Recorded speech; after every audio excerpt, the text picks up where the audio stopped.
നമസ്കാരം, എല്ലാവർക്കും Shirley's micro കിച്ചണിലേക്ക് വീണ്ടും സ്വാഗതം. ഇന്ന് നമ്മൾ പ്രിപ്പയർ ചെയ്യുന്നത് ഒരു ബേസിക് ചിക്കൻ കറിയാണ്. അതായത് സിമ്പിളായിട്ടുള്ളൊരു ചിക്കൻ കറി.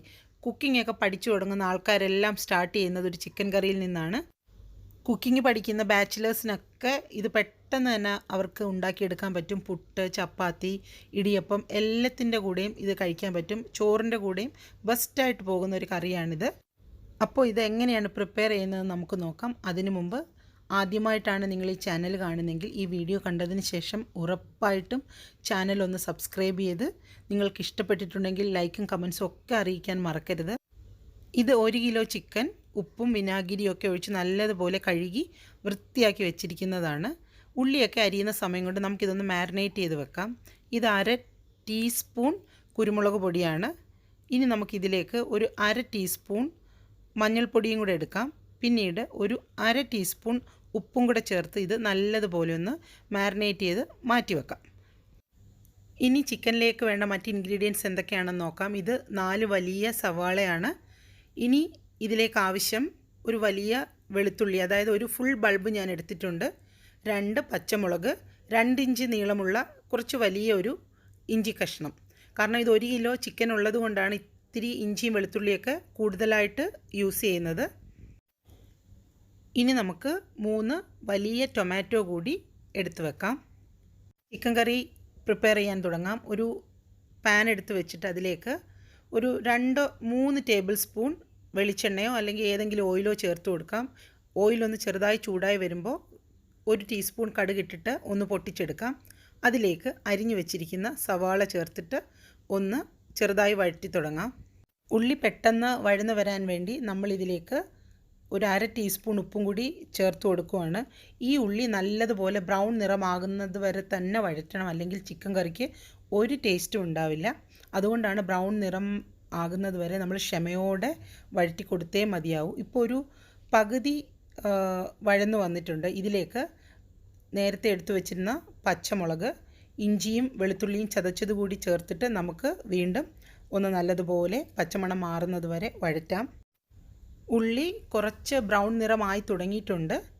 ഇനി കുറച്ചും കൂടെ ഒന്ന് ബ്രൗൺ നിറമാകേണ്ടതുണ്ട്. കുറച്ച് നേരം കൂടെ നമുക്ക് വഴറ്റാം. ഇപ്പം ഏകദേശം ബ്രൗൺ കളറായി കഴിഞ്ഞു. ഇനി ഇതിലേക്ക് ചിക്കൻ കറിക്ക് ആവശ്യമായ മസാലപ്പൊടികൾ ആഡ് ചെയ്യാം.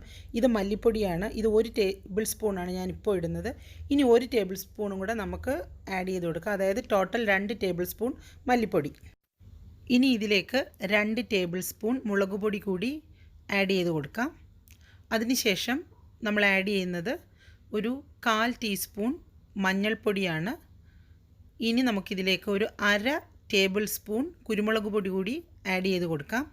അതിനുശേഷം ഒരു 1/2 ടേബിൾ സ്പൂൺ ഗരം മസാല പൗഡറും കൂടി ആഡ് ചെയ്തിട്ട് ഒന്ന് നല്ലതുപോലെ ഈ മസാലകളെല്ലാം പച്ചമണം മാറുന്നത് വരെ ആ ഉള്ളിയുടെ കൂട്ടിലിട്ടിട്ട് നല്ലതുപോലെ ഒന്ന് വഴറ്റിയെടുക്കാം. കുറച്ച് കറിവേപ്പില കൂടി നമുക്ക് ചേർത്ത് കൊടുക്കാം.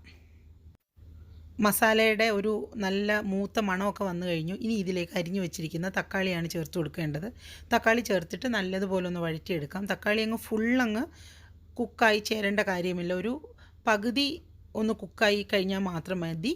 ഇനി ഇതിലേക്ക് മാരിനേറ്റ് ചെയ്ത് വെച്ചിരിക്കുന്ന ചിക്കൻ ആഡ് ചെയ്ത് കൊടുക്കാം. എന്നിട്ട് ഈ ഉള്ളിയും തക്കാളിയും എല്ലാം മിക്സും ചിക്കനിലേക്ക് നല്ലതുപോലെ ഒന്ന് ഇളക്കി യോജിപ്പിച്ചെടുക്കാം.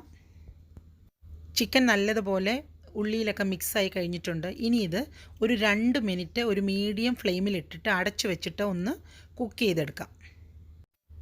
ഇങ്ങനെ നമ്മൾ 2 മിനിറ്റ് കുക്ക് ചെയ്യുന്നത് ഈ ചിക്കനിലേക്ക് ആ മസാലയൊക്കെ നല്ലതുപോലെ ചൂടിലൊന്ന് അബ്സോർബ് ആകാൻ വേണ്ടിയിട്ടാണ്. ഇപ്പോൾ കുക്കായി തുടങ്ങിയിട്ടുണ്ട്. കാരണം ചിക്കനിലുള്ള വെള്ളമൊക്കെ ഇറങ്ങിയിട്ട് മുകളിലേക്ക് നമ്മുടെ ഗ്ലാസ്സിലേക്ക് വന്നിങ്ങനെ തട്ടുന്നത് നമുക്ക് കാണാം. ഇനി നമുക്കിതൊന്ന് ഓപ്പൺ ചെയ്യാം. ചിക്കനിലേക്ക് മസാലയൊക്കെ നല്ലതുപോലെ പിടിച്ചു കഴിഞ്ഞിട്ടുണ്ട്. ഇനി ഇത് നല്ലതുപോലെ ഒന്ന് ഇളക്കിയതിന് ശേഷം നമുക്കിതിലേക്ക് ആവശ്യമായ വെള്ളമാണ് ചേർത്ത് കൊടുക്കേണ്ടത്. ഇനി ഇതിലേക്ക് 1 കപ്പ് വെള്ളമാണ് ആഡ് ചെയ്ത് കൊടുക്കുന്നത്. ഒരു ഏകദേശം 250 ml ആണത്. ഒരുപാട് വെള്ളം ചിക്കൻ കറിയിൽ ആഡ് ചെയ്താൽ ചിക്കൻ കറിക്ക് ടേസ്റ്റ് ഉണ്ടാവില്ല. ഇനി ഈ ചിക്കൻ കറി നല്ലതുപോലെ ഇളക്കിയതിന് ശേഷം ഒരു മിനിമം ഒരു 20 മിനിറ്റ് മീഡിയം ഫ്ലെയിമിൽ വെച്ച് കുക്ക് ചെയ്തെടുക്കണം. ഒരു 20 മിനിറ്റ് കഴിഞ്ഞിട്ടുണ്ട്. ചിക്കൻ കറി ഇപ്പോഴും നല്ലതുപോലെ തിളയ്ക്കുന്നുണ്ട്. വെള്ളം അധികം അങ്ങ് വറ്റിപ്പോയിട്ടില്ല. അതുകൊണ്ട് ഇനി ഇത് കുക്ക് ചെയ്യുമ്പോൾ നമ്മൾ ഇതിന് അടച്ചു വെക്കേണ്ട കാര്യമില്ല. ഇനി ഇപ്പോൾ നമുക്കിതിൻ്റെ ടേസ്റ്റൊക്കെ ഒന്ന് നോക്കാം. ഉപ്പ് ആവശ്യമുണ്ടെങ്കിൽ ചേർത്ത് കൊടുക്കാം. ഞാൻ ഒന്ന് ടേസ്റ്റ് ചെയ്ത് നോക്കട്ടെ. ഇത്തിരി ഉപ്പ് കുറവുണ്ട്, അതുകൊണ്ട് ഞാൻ കുറച്ചും കൂടി ഒരു 1/2 ടീസ്പൂൺ ഉപ്പും കൂടി ചേർത്ത് കൊടുക്കുവാണ്. ഇനി ഒരു 5 മിനിറ്റും കൂടി മതിയാകും നമ്മുടെ ചിക്കൻ കറി റെഡിയാകാൻ. അതായത് ഈ ഒന്നും കൂടെ നല്ലതുപോലെ ഒന്നൊരു കട്ടിക്ക് കുറുകി വരണം.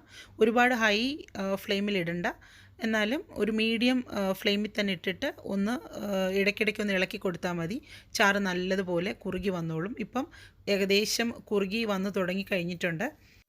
ഏകദേശം 5 മിനിറ്റൊക്കെ കഴിഞ്ഞു. ചിക്കൻ ഇപ്പോൾ റെഡി ആയിട്ടുണ്ട്. നല്ലതുപോലെ ചിക്കൻ കുറുകി ആ ചിക്കനിലൊക്കെ പിടിച്ച് നല്ല കട്ടിയുള്ള ചാറാണ് നമുക്കിപ്പോൾ ഇവിടെ കിട്ടിയിരിക്കുന്നത്. അങ്ങനെ നമ്മുടെ സിമ്പിൾ ചിക്കൻ കറി ഇവിടെ റെഡിയായി കഴിഞ്ഞു. ഇനി ബാലൻസ് ഉള്ളത് നമ്മളിതിൻ്റെ മുകളിലേക്ക് കുറച്ച് ഫ്രഷായിട്ട് കുറച്ച് കറിവേപ്പിലയും കൂടി മാത്രം ഇട്ട് കൊടുത്താൽ മതി. അപ്പോൾ എല്ലാവർക്കും ഈ ഈസി ചിക്കൻ കറി ഇഷ്ടമായി കാണുമെന്ന് ഞാൻ വിചാരിക്കുന്നു. നിങ്ങളെല്ലാവരും ഇത് ട്രൈ ചെയ്ത് നോക്കണം. നിങ്ങളുടെ അഭിപ്രായങ്ങൾ കമൻറ്റ് ബോക്സിൽ വന്ന് അറിയിക്കാനും മറക്കരുത്. അപ്പോൾ മറ്റൊരു ഡിഷുമായി വരുന്നത് വരെ എല്ലാവർക്കും bye from Shirley's micro kitchen.